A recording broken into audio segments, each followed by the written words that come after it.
This is Raising Kings, a space where single mothers raising young Black men come to heal, grow, and lead with power. We're not just raising boys, we're raising kings. Hosted by Jennifer Tolliver, a mother, mentor, and warrior in the fight for generational change. Let's get to work.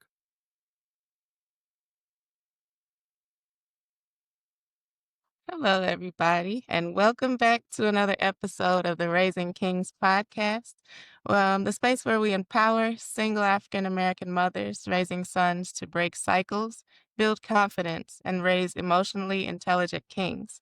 Today, I'm honored, y'all, to sit down with Carolyn J. Murphy. She's a certified peer recovery specialist, a Christian life coach, and the author of God, Why Did You Save Me?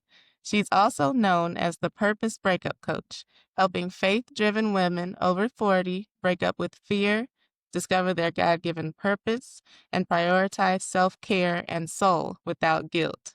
Ooh, and that is hard to do. So, as a single mother of sons herself, Carolyn brings a story of resilience, restoration, and purpose that will inspire all of us.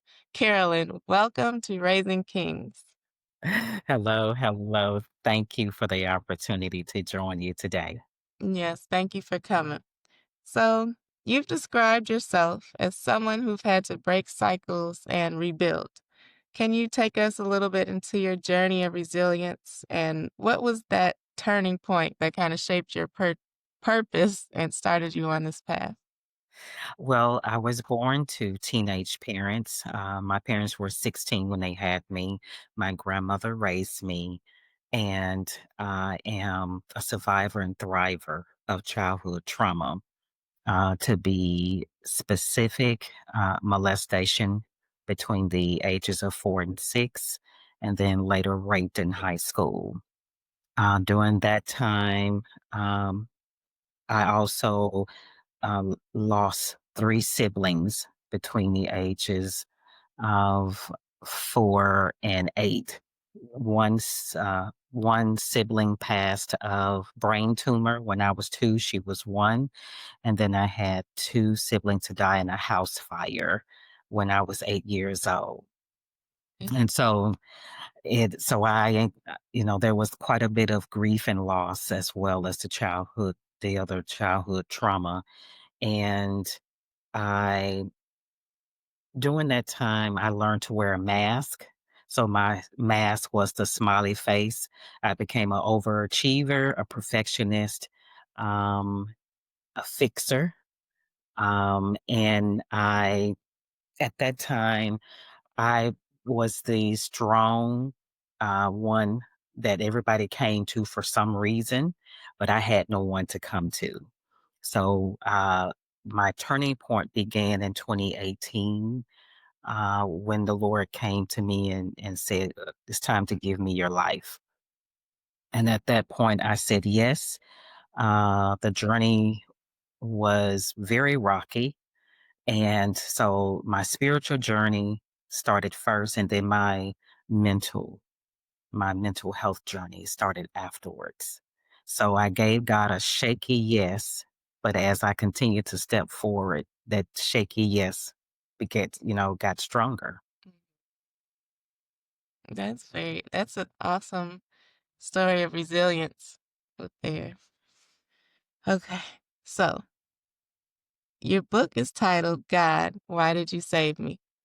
What's the story behind the title? And I know you gave us your background and how you got on this purpose but what has that taught you about God's purpose in your life until up into this day? Mm. Well, the title, God, Why Did You Save Me? After the book was published, and there are various people consistently asking me, why did I name the book that? And the only answer I could give them was because the Lord told me to. But I went back to him and asked, well, why did you have me to name the book that? He said, that is the question that out of an 8-year-old soul. Why did he save me out of the house fire that took 2 of my siblings? Because prior to that, my prayer every night was, God, just let me die in my sleep, because my life was so bad. I just didn't want to wake up and live it again. So that's the story behind the book. When it comes to purpose, I had to, once I started truly on my spiritual journey, God had to transform my mind. And that's the original title for me was Mind Shift. So it was a constant shifting of my mindset that had to be taken through the word. I had to literally find where God was speaking to me as a woman, as an individual. And I began to read those scriptures. I turned them into affirmations, and I had to literally do this all the time. And so God taught me that you have to eat, sleep, and breathe Him when you coming from a traumatic, background, and then he is the one who created us. So he created us with a purpose. So I had to begin to seek him even with that. Well, God, what is my purpose? And as time passed, I realized, that the things that he saves us through, saves us from, that ends up becoming your ministry. So that's why God, why did you save me? Came about. And then I had to realize that when you go through so much, those are one of the questions you ask. Why am I still alive? Why am I here if I'm just going to suffer? And God is not afraid of those questions. Mm, absolutely. Okay, so you are called the Purpose Breakup Coach. What does that mean, and why is breaking up with fear such an important step for women, especially mothers? Mm. The Purpose Breakup Coach came about, I think, earlier this year. And my signature talk is called I Broke Up with Fear.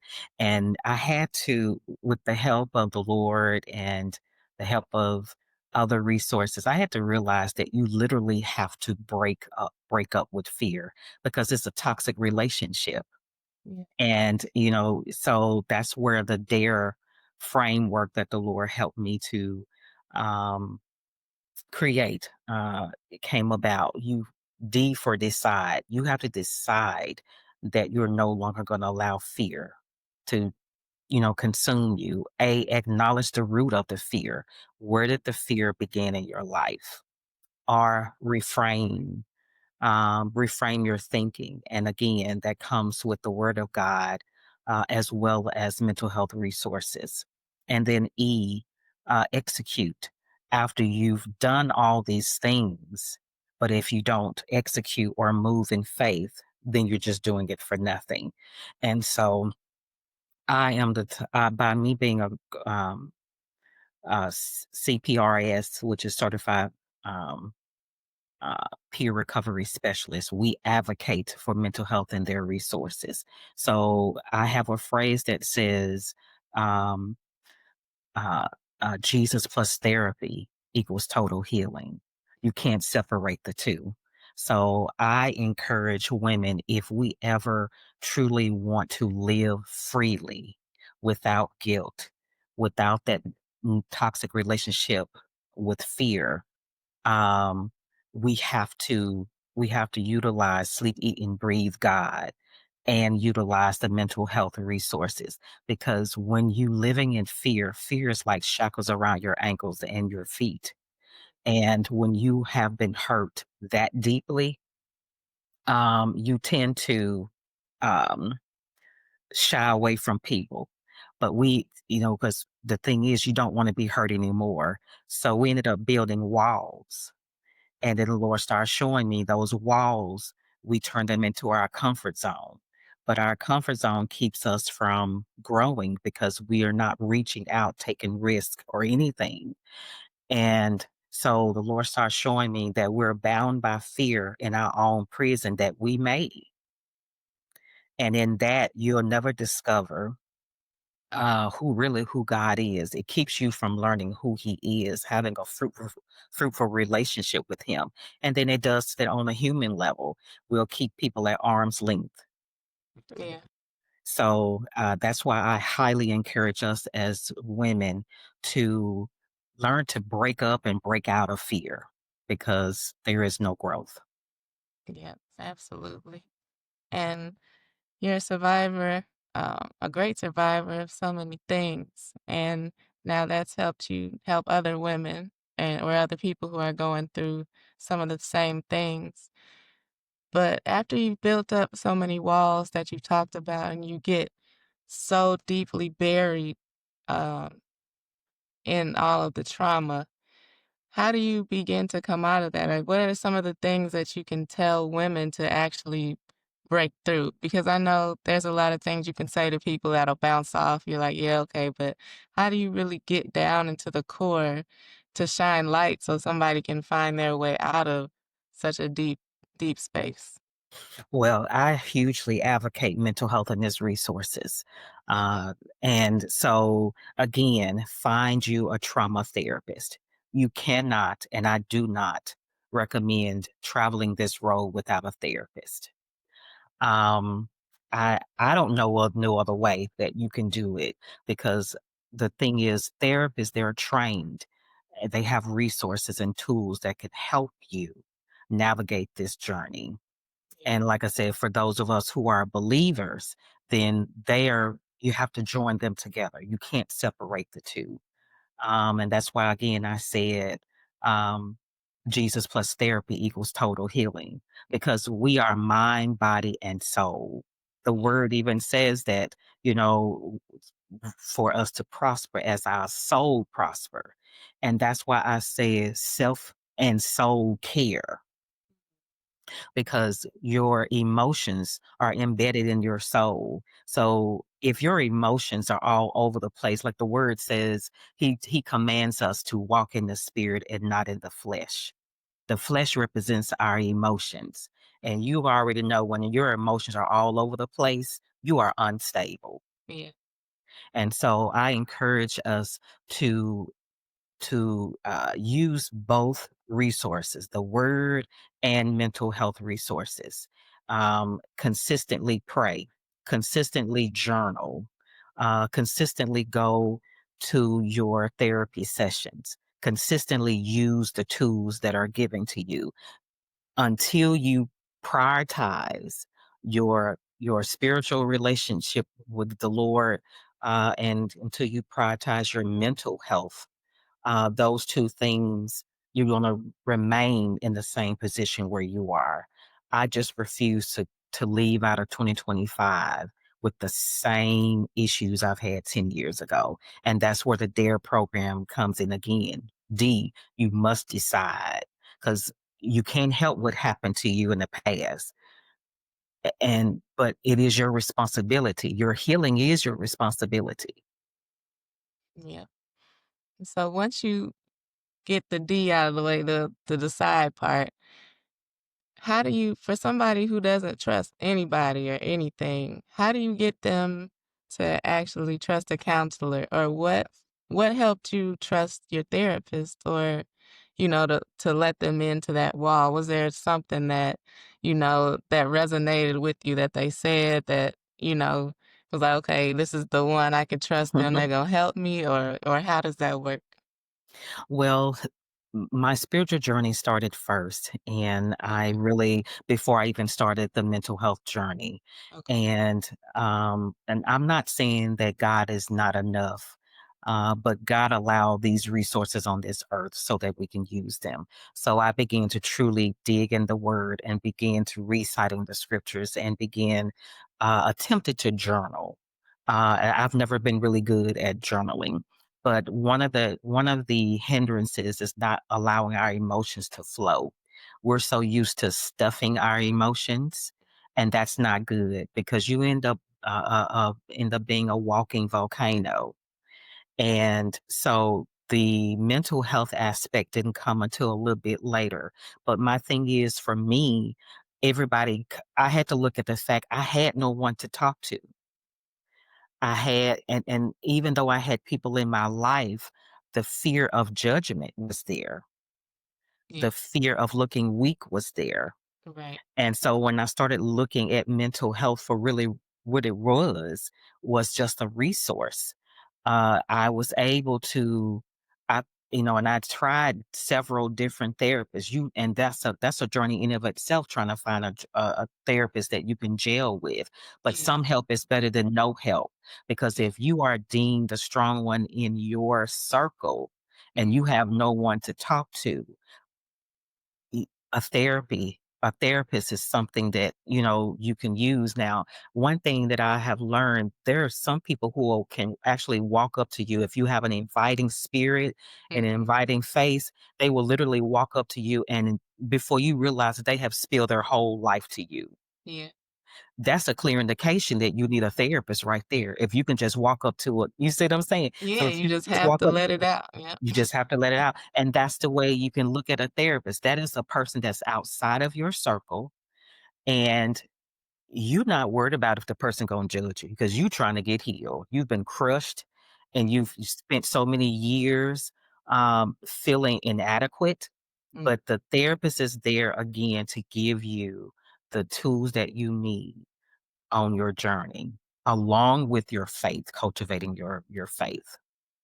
okay. Excellent advice. Okay, so a lot of moms carry silent fears about their sons.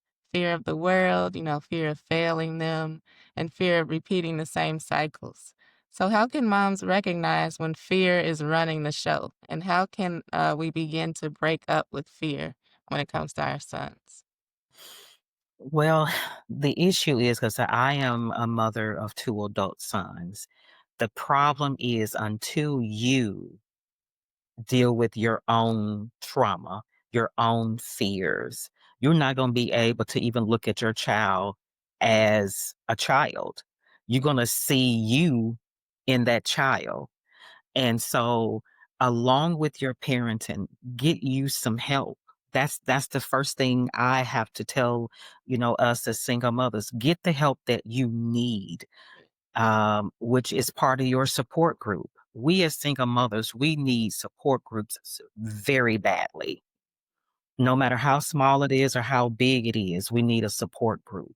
So, a part of your support group is your therapist, social worker. If you know a social worker and you don't know how to find a therapist, a social worker will point you in the direction of a therapist. I have discovered along the way that there are some social workers who are now therapists. So, there's help out there. And if you are affiliated with a church, I pray that you can go to your somebody in leadership that knows something about mental health, that is maybe connected to someone in the mental health space that can connect you to a resource. But for us as single women, get your help first, because the fear never leaves. It's a toxic relationship that remains there. You have to work at it.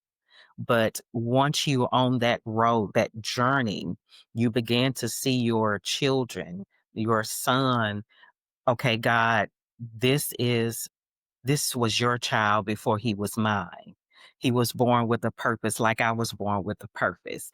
Help me to pour into him like you've poured into me. And that's how God starts showing me. He said, I taught you with the help of the different things that I've dealt with and gone to school. It's like pour into you what you wanted to have as a child. And then as they grow up, then we step out of the way so God can continue to pour into them, the word, so they can be happy, healthy, productive young men in this world, because we can't shield them. And that's what I'm going through now. The Lord is showing me that letting go. I didn't have a good concept of letting go when I was told to let go of my sons. Well, I equated that to abandonment. See, I'm going through a shifting now, and God is letting me know, no, it's releasing them unto Him. And then the Lord just told me the other day, He said, release them to me, because I have all the power to keep them. Mm, absolutely. And I also had to realize raising my sons, because you feel like, well, they don't have their father in their life, and you get this guilt and you try to overcompensate, but then you have to realize like there is a father that's a heavenly father that's there all the time. So Yes. get into the word and, let your sons know about that. I mean, he's not void of anything. Mhm. And then Absolutely. and then ask the Lord to bring godly men as a Yeah. mentor, Yes. 'cause the uncles, it could be a Yes. friend of yours, it can come from anywhere, and that's what I consistently prayed as well. Yes. Mhm. Absolutely. Mentorship is very important, extremely important. Okay, so with that said, how do you see faith shaping the next generation of boys? And what role do mothers play in helping our sons discover their God given purpose? So we talked about one, get them a good godly mentor. And Mhm. what else do you think?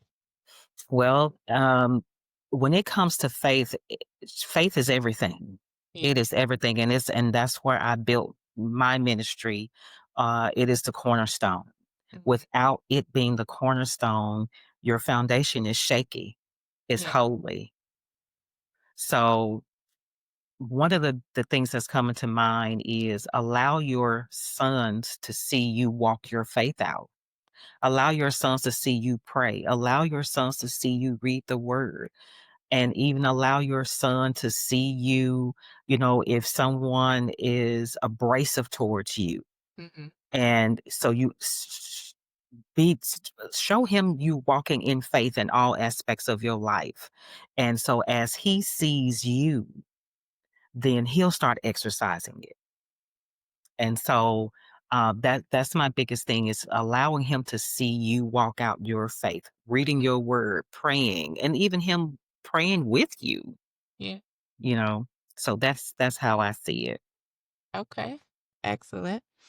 And so, what advice would you give to a mom listening right now who feels like she's kind of lost her sense of purpose in the middle of motherhood? And that's so easy to do, Yeah. because we wear so many hats. Yeah.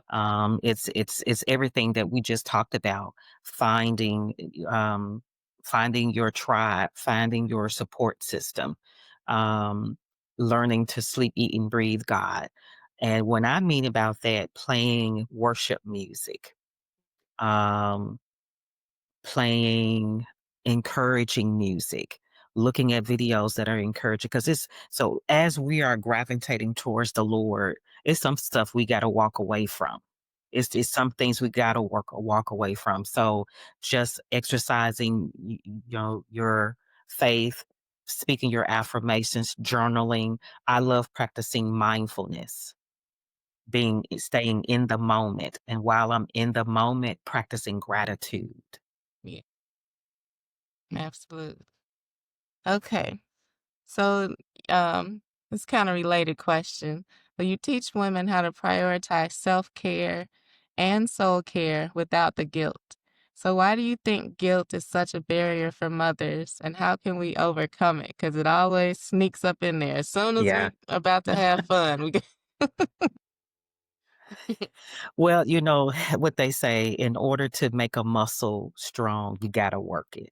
Yeah. So even if you can just take out 10, 15 minutes a day Mhm. just to just woosah and breathe, or go outside and just look at the sun, breathe in the fresh air, go stand by a tree, take off your shoes, walk in the grass. Uh, those are little things, and that's something that we have to recognize as women. We don't have to do big things when we talk about self care. Yeah. If you can steal away and soak in the tub for 15, 20 minutes, 30 minutes.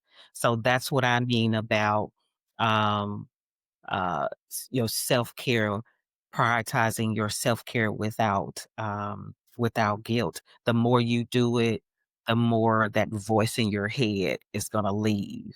Yeah. But you got to keep doing it. And so if we consistently do that, um, we start feeling better about ourselves. We'll start seeking out things and people that will be encouraging to us. Absolutely. That's excellent advice. Because it does, that guilt always creeps up. You be Yeah. so ready to just hang out like, yes, I got the day to myself, and then here it Hmm. goes. Hmm. But you just still got to do it. Yep. All right. So what does self-care look like for you, or what does it look like um coming from what you've been through and being a single mom yourself? What does that look like for you, like practically as a mom and a leader and doing all the things you do at the same time? Well, again, my self-care is mindfulness, just staying in the moment. And and I have to the Lord reminds me, I can tell when I'm starting to get irritated. Mm, So when I recognize it quickly. So when I'm mhm. irritated and everybody irritates me, it's like, okay, Carolyn, you're walking in the flesh more so than the spirit. So I Right. have to catch myself. So comedy is my Okay. go-to thing.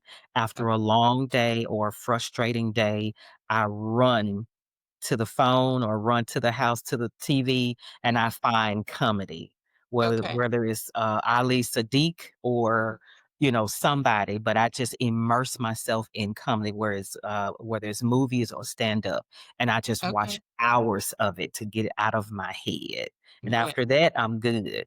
Right. That's a good advice. I might try that because it is uplifting. It Some of the really stuff is. is crazy, like, you can't help but to laugh and have Mhm. joy. And then the word said, laughter is good for the bones. So the more you laugh, the lighter things get. Yeah. Mhm. Yes, absolutely. Mhm. Laughing and smiling. Yes. Okay. So if you can leave one message with every single mom raising sons, what would you tell us? Hmm. Outside of my signature talk, I broke up with fear. The Lord gave me a phrase. Your purpose is greater than the pain. Mm, If we keep focus on the Lord and know that this is not going to last always, these things that God has allowed me to come through, I'm not in this thing by myself. God is in here with me, and know that you have sisters that's going through with you.